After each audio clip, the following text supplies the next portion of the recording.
Hi students, welcome to my channel Math Chem Made Easy. మన ఛానల్లో intermediate first year స్టూడెంట్స్కి సంబంధించి pass guarantee in 20 days programme చేస్తున్నాం కదా. ఆ ప్రోగ్రాంలో డే 16కి సంబంధించి ఫిజిక్స్లో కొన్ని 2 మార్క్స్ క్వశ్చన్స్ మీకు ఎక్స్ప్లెయిన్ చేస్తాను.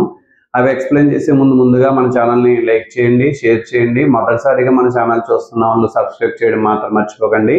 ఈ వీడియోస్ ఇంటర్మీడియట్ ఫస్ట్ ఇయర్ స్టూడెంట్స్కి ఎంతగానో ఉపయోగపడతాయి కాబట్టి షేర్ చేస్తారనుకుంటున్నాను. ఇంకా వీడియోలోకి వెళ్ళిపోదాం. 2 మార్క్స్ క్వశ్చన్స్. ఇక్కడ ఫిజిక్స్ లో ఫస్ట్ చాప్టర్ లో 4 2 మార్క్స్ క్వశ్చన్స్ ఉంటాయి. 4 2 మార్క్స్ క్వశ్చన్స్ నుంచి ఖచ్చితంగా ఒక 2 మార్క్స్ క్వశ్చన్ వస్తుంది. సో అవేంటో చూద్దాం. What is the discovery of CV Raman? CV Raman అనే సైంటిస్ట్ ఏం కనుక్కున్నాడు? రామన్ ఎఫెక్ట్. రామన్ ఎఫెక్ట్ అంటే లైట్ గనక మనకి ఏదైనా ఒక ఆబ్జెక్ట్ మీద పడినప్పుడు, ప్రిజం లాంటి ఆబ్జెక్ట్ మీద పడినప్పుడు అక్కడ స్కాటరింగ్ ఆఫ్ లైట్ జరుగుతుంది. ఆ స్కాటరింగ్ ఆఫ్ లైట్ అనేది పర్పెండిక్యులర్ డైరెక్షన్ జరుగుతుందని చెప్తున్నారు. దాన్ని రామన్ ఎఫెక్ట్ అంటారు. సింపుల్ గా సివి రామన్ డిస్కవరీ అని సింపుల్ గా ఆన్సర్ ఇందులోనే ఉంది. రామన్ ఎఫెక్ట్ అని రాసేస్తారు అంతే. Next, what is the contribution of S Chandrasekhar to physics? S Chandrasekhar అనేటువంటి ఆయన ఈ ఫిజిక్స్ కి ఏ కాంట్రిబ్యూషన్, ఏమి ఫైండ్ అవుట్ చేశారంటే చంద్రశేఖర్ లిమిట్. ఇందులో ఉన్న ఆన్సర్ చంద్రశేఖర్ లిమిట్ అని రాస్తారు. అలాగే structure and evolution of stars. Structure and evolution of stars. What is physics? Physics అంటే ఏంటి? The branch of science which deals with the study of basic laws of nature.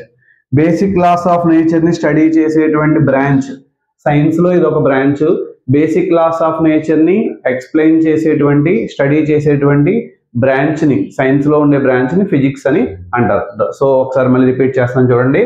The branch of science which deals with the study of basic laws of nature is called physics అని చెప్తాం. What are the fundamental forces in nature? Fundamental forces ఏముంటాయి? Strong nuclear forces, atom లోపల ఉండే nuclear forces అన్నమాట. Strong nuclear forces, week nuclear forces, electromagnetic forces, అలాగే gravitational forces అని 4 రకాలు ఉంటాయి. Next, differences between accuracy and precision. Accuracy అంటే accurate value రావడం. ప్రిసిషన్ అంటే యాక్యురేట్ వాల్యూకి దగ్గరగా, మరీ క్లోజ్ గా రావడాన్ని, షార్ప్ గా ఆన్సర్ రావడాన్ని ఏమంటాడు? ప్రిసిషన్ అంటాం. So it denotes how close by quantity. Quantity రావాల్సిన వాల్యూకి ఎంత దగ్గర ఆన్సర్ వచ్చిందని చెప్పడాన్ని మనం యాక్యురసీ అంటాం. ప్రిసిషన్ అంటే denotes how sharply quantity. Quantity అనేది ఎంత షార్ప్ గా, ఎంత కోయిన్సిడెంట్ గా వచ్చింది, రావాల్సిన ఆన్సర్కి ఎంత కోయిన్సిడెంట్ గా వచ్చిందో చెప్పడానికి ప్రిసిషన్ అంటాం. It varies with error. Error ఎక్కువగా ఉంటే యాక్యురసీ చేంజ్ అయిపోతూ ఉంటుంది.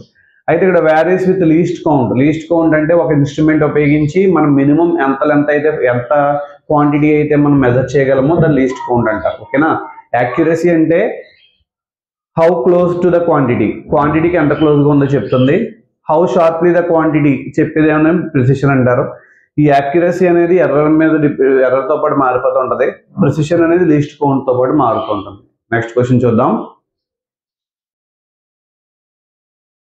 So next question, 6th question. Distinguish between fundamental units and derived units. Fundamental units, derived units మధ్య డిఫరెన్సెస్. సో ఇక్కడ ఫండమెంటల్, మనకి ఇక్కడ యూనిట్స్ ఆఫ్ ఫండమెంటల్ యూనిట్స్ అన్నమాట. సో ఫండమెంటల్ యూనిట్స్ కి, ఫండమెంటల్ క్వాంటిటీస్ కి ఉండే యూనిట్స్ ఏమంటామంటే ఫండమెంటల్ యూనిట్స్ అంటారు. ఫండమెంటల్ క్వాంటిటీస్ అంటే ఏంటంటే లెంత్, నెక్స్ట్ మాస్, అటువంటివి అనమాట. సో ఫండమెంటల్ క్వాంటిటీకి ఉండే యూనిట్స్ అనమాట. Length units meters, weight units KG అనమాట. So units derived quantities. Derived quantities కి ఉండేటువంటి యూనిట్స్ డెరైవ్డ్ యూనిట్స్ అంటారు. మీటర్ బై సెకండ్ అంటే వెలాసిటీ. వెలాసిటీ అంటే ఇక్కడ డిస్టెన్స్ బై టైం అయింది అనమాట. అలాగే న్యూటన్ అంటే force, M into A, F is equal to MA కదా. సో అలా డెరైవ్డ్ యూనిట్స్ కి ఉండే, చాలా సింపుల్ ఇది.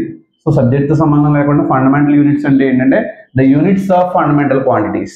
డెరైవ్డ్ యూనిట్స్ అంటే the units of derived quantities. Example meter, KG. ఇక్కడ meter by second, newton. So 7 types of fundamental units ఉంటాయి. And derived units several types ఉంటాయి. ఓకేనా? సో ఇవి ఫండమెంటల్ క్వాంటిటీస్ ఉండే యూనిట్స్, ఇవి డెరైవ్డ్ క్వాంటిటీస్ ఉండే యూనిట్స్. దీనికి ఎగ్జాంపుల్ మీటర్, దీని ఎగ్జాంపుల్ మీటర్ బై సెకండ్. ఇవి 7 టైప్స్, ఇవి సెవరల్ టైప్స్. అలా రాస్తే చాలు. How can systematic error can be minimised? Errors ని మినిమైజ్ చేయాలంటే ఏం చేయాలి? Select better instrument. Instrument working correct గా ఉండాలి. బెటర్ ఇన్స్ట్రుమెంట్, బెటర్ గా వాల్యూస్ ని మెజర్ చేసేటువంటి ఇన్స్ట్రుమెంట్ తీసుకోవాలి. అలాగే ఇంప్రూవింగ్ ఎక్స్పెరిమెంటల్ టెక్నిక్, మనం చేసే టెక్నిక్ ని మనం ఇంప్రూవ్ చేసుకోవాలి. అంటే చాలా సెన్సిటివ్ గా మెజర్ చేస్తే క్వాంటిటీ అనేది ఈజీగా మనకి మెజర్ అవుతుంది అనమాట. So selecting better instrument and also improving the experimental technique. Next question, why do we have different units of same physical quantity? ఒకే ఫిజికల్ క్వాంటిటీకి డిఫరెంట్ యూనిట్స్ ఎందుకు తీసుకుంటాం?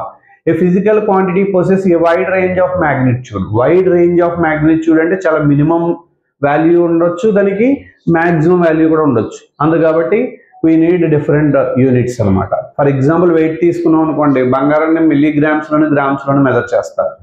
అదే నార్మల్గా కిరాణా షాప్ దగ్గరికి వెళ్తే కేజీలో మెజర్ చేస్తాం. అంతకని ఎక్కువ లారీలో లోడ్ తీసుకుంటే దాన్ని మనం టన్స్లోను క్వింటాల్స్లోను మెజర్ చేస్తాం. సో అందుకు కాబట్టి ఒకే క్వాంటిటీ మారే కొద్దీ ఏమవుతుందంటే ఖచ్చితంగా యూనిట్ అనేది మారుతూ ఉండాలి. సో మిల్లీగ్రామ్స్, గ్రామ్స్, కేజీ అనమాట. అంటే ఫిజికల్ క్వాంటిటీకి వైడ్ రేంజ్ ఆఫ్ మ్యాగ్నిట్యూడ్ ఉంటుంది. ఆ విషయం గుర్తుపెట్టుకుంటే సరిపోతుంది. సో ఈ వీడియోస్ కనుక మీకు నచ్చినట్లయితే లైక్ చేయండి, షేర్ చేయండి, అలాగే కమెంట్ చేయండి. మరిన్ని వీడియోస్ కోసం చూస్తుండండి మన ఛానల్ మ్యాథ్కెమేడీజీ. మన ఛానల్లో రిమైనింగ్ ఫిజిక్స్తో పాటుగా కెమిస్ట్రీ, మ్యాథ్స్ వీడియోస్ కూడా మీరు అలాగే ఆదరిస్తూ ఉంటారని నేను అనుకుంటున్నాను. Thank you. All the best for your exams.